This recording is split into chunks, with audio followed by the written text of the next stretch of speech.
When you take a look at Mars, you probably wouldn't think that it looks like a very nice place to live.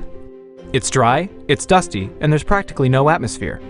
But some scientists think that Mars may have once looked like a much nicer place to live, with a thicker atmosphere, cloudy skies, and possibly even liquid water flowing over the surface.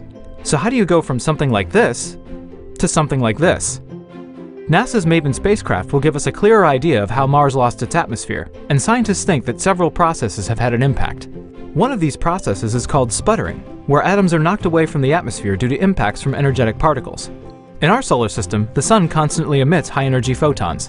When one of these photons enters the atmosphere of a planet, it can crash into a molecule, knocking loose an electron and turning it into an ion. Ions by themselves don't do much, but when a magnetic field is nearby, they'll spin around the field, spiraling in the field's direction. Conveniently, the sun generates a giant magnetic field that is carried by the solar wind. The part of the field that just grazes the planet can easily pick up a bunch of ions and launch them out into space. If the field happens to be in just the right place, however, it might pick up ions and fling them right back into the atmosphere at up to 1,000 kilometers per second.